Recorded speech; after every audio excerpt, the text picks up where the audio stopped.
Let's start with a picture that is familiar to too many, though it is rarely spoken about out loud. Imagine a man. Let's call him Michael. He is 39 years old. He is a successful professional, a responsible citizen, and he has been married for 10 years. It is 7:30 p.m.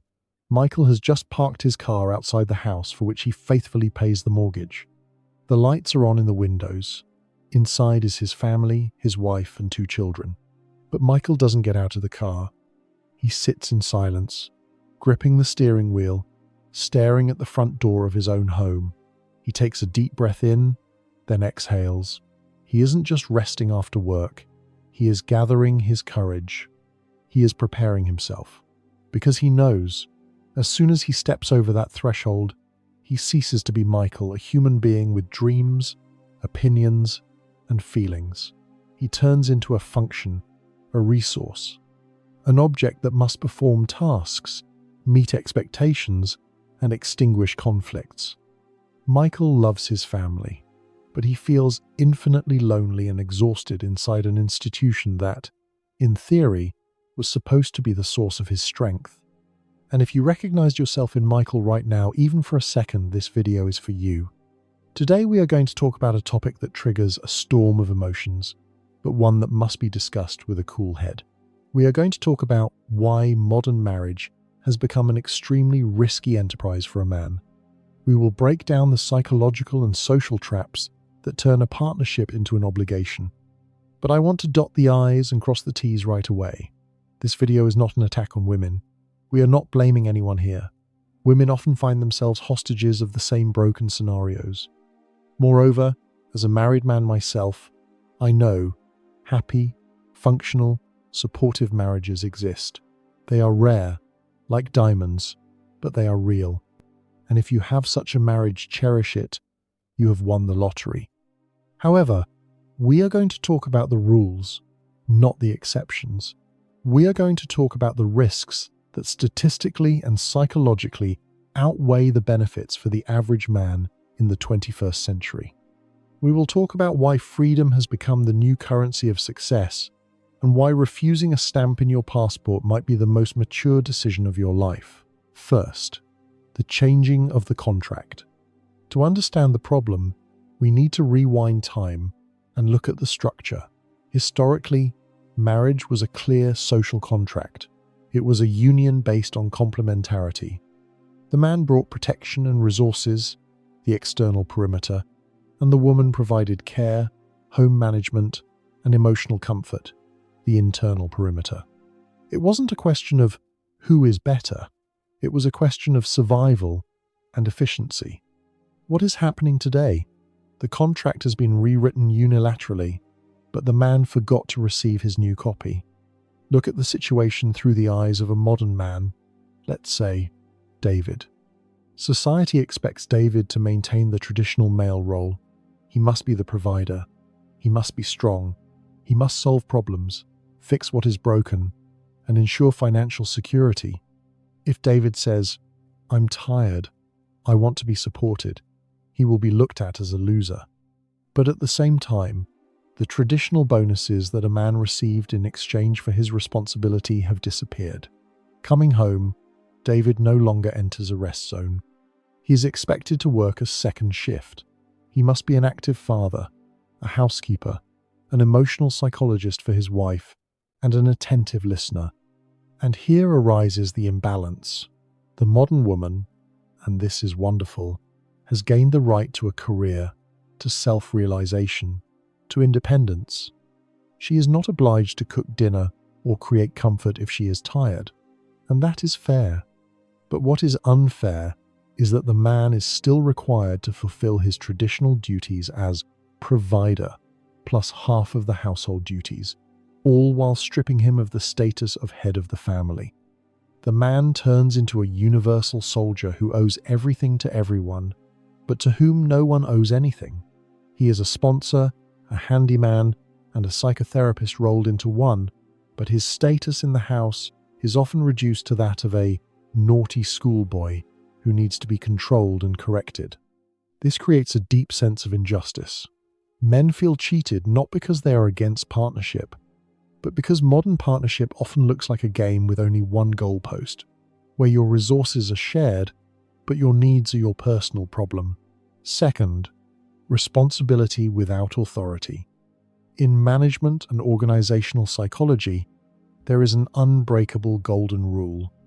You absolutely cannot place full responsibility for the final result on a person if you do not simultaneously endow them with the authority and real power to make tough decisions. Violating this balance is not just a management error, it is a direct and guaranteed path to deep neurosis and emotional burnout, as the human psyche cannot sustain the weight of obligation without levers of control for long. Unfortunately, this toxic scheme perfectly describes the state of many modern husbands. Let's consider this with the clear example of James, who works as a financial analyst and knows the value of money perfectly well. He physically feels the weight of responsibility to ensure his family needs nothing not only today but 10 years from now. Therefore, seeing that family expenses are rising dangerously, James suggests reasonably optimizing the budget, postponing an unjustifiably expensive vacation, or foregoing the purchase of a new car on credit. In a healthy, functional system, his expert opinion would be accepted with gratitude and respect as a manifestation of care for the future. But in the modern scenario, James encounters what I call the emotional veto, where he is told, "You are boring, you are limiting us," or "We deserve this rest." His authority as the family's chief strategist is completely ignored, and logic and long-term planning are sacrificed to momentary desires and whims, turning his arguments into empty noise. Decisions are made exclusively based on here and now emotions. But, and this is critically important, when a year later the family inevitably faces financial difficulties due to these spendings, guess who will be assigned the blame? Of course, James. Society, his wife, and, unfortunately, even he himself, having succumbed to the pressure, will consider that it was he who failed in the role of provider, even though his hands were tied. As a result, the man finds himself in a sophisticated trap. He bears personal responsibility for the safety of the ship, but he is categorically forbidden to touch the helm. All he is allowed to do is silently pay for the fuel and pray that the vessel doesn't crash into the iceberg that others have steered it toward. This psychologically destructive state breeds chronic background anxiety, which over time corrodes the personality from the inside.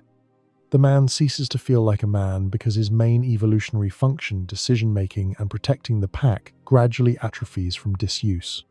He turns into a convenient ATM with a hugging function, losing the very core and confidence that once made him attractive in his partner's eyes. Third, the deficit of respect. Research in family psychology shows an interesting fact. For a woman, the most important marker of love is care and understanding. But for a man, it is respect and trust. A man can endure a lot of hardship, deprivation, fatigue, but he cannot exist for long in a place where he is systematically disrespected. In modern culture, the image of the father and husband has undergone a strange mutation. Turn on any popular sitcom or watch a commercial. How is the man portrayed there? Most often, he is a good-natured but slightly dim-witted goofball who cannot handle basic household tasks without the wise guidance of his wife. Dad messed everything up again. Good thing Mum knows how to do it. This cultural code penetrates real families. A man coming home often enters an atmosphere of micromanagement. He is criticized for how he loaded the dishwasher, how he dressed the children, how he does the shopping. He is constantly being improved and corrected. Imagine Robert. At work, Robert manages a department of 20 people. His colleagues respect him, his opinion is listened to, and his decisions affect the company's profit. But as soon as he steps over the threshold of his home, his status resets to zero. His opinion on raising children or running the household is often perceived as noise. Psychologically, this creates a split. The man starts looking for respect anywhere but at home. He stays late at work, retreats to the garage, into video games, to the gym. Not because he doesn't love his family, but because at home he feels defective, a paradox that is shameful to speak of. Many men admit that they feel more respect and acceptance from random fellow travelers, a barista in a coffee shop, or colleagues than from their own spouse, because strangers observe the boundaries of politeness. In marriage, however, boundaries are often erased, and disrespect becomes the habitual background of communication. As a result, the home ceases to be a safe haven where one can remove their armor and turns into a minefield where any wrong step is punished with criticism or mockery. Over time, this leads to irreversible alienation because it is impossible to sincerely love and desire someone who looks down on you like a negligent subordinate. Fourth, a risky financial bet. Let's be realistic and look at the legal side of the issue. Marriage is the only legal agreement where one party can break the contract at any moment without explanation, receive half of the other party's assets, and possibly lifetime support, even if she was the initiator of the break. For a man who has spent years building capital, a business, or a career, marriage is a colossal financial risk. Look at Thomas's story. Thomas built his business for 15 years. He worked 80 hours a week, took risks, didn't sleep at night. He got married assuming he was building a foundation for future generations. 7 years later, the marriage fell apart. The reasons were banal. We drifted apart. I don't feel the spark anymore. No cheating, no loud conflicts. The feelings just left. The court divided the assets in half. The business had to be sold or split up to pay the share. The house Thomas built with his own hands remained with his ex-wife because the children stayed with her. Thomas ended up at 45 inches, a rented one-room apartment, giving a substantial part of his income to alimony and supporting the standard of living his former family was accustomed to. This is not a villain story. It is a story of the system. The divorce system in many countries is built in such a way that it financially punishes the one who earned more, most often the man, and incentivizes breaking the contract. From an investment standpoint, marriage is an asset with extremely high volatility, huge risks of capital loss, and unobvious returns. A rational investor would think 10 times before investing in such a project. And many modern men are exactly those rational investors. They choose to preserve their resources not out of greed, but out of common sense. Fifth, the illusion of happy wife, happy life. You have surely heard the phrase, happy wife, happy life. It sounds like sweet folk wisdom, but from a psychological point of view, it is one of the most toxic mindsets destroying male happiness. Think about the meaning of this phrase. It places a man's happiness in total dependence on a woman's mood. It says, your feelings are unimportant. Your task is to service her emotions. If she is satisfied, you are allowed to be calm. And if she is dissatisfied, your life will turn into hell until you fix it. This is a hostage formula, not a partnership formula. In essence, you voluntarily hand over the remote control of your internal state to another person, which inevitably leads to a loss of self-respect. This breeds what psychologists call nice guy syndrome. A man tries to buy love and peace through compliance, agreeing to everything just to avoid conflict, suppressing his desires, and erasing boundaries. Over time, this endless self-sacrifice accumulates, turning into a quiet but poisonous resentment that imperceptibly poisons the atmosphere in the home. But here is the tragedy. It doesn't work. Women, on a biological level, do not feel attraction to men who can be pushed around. Compliance kills passion. She may appreciate your help and the comfort you created, but she stops seeing you as a desirable object because total safety and predictability are the enemies of passion. When a man gives up his power for the sake of peace in the house, he loses attractiveness in the eyes of the very woman he is trying to please. As a result, we get millions of sexless marriages where two roommates live, one disappointed and domineering, the other suppressed and passive. The man thinks, I did everything she wanted.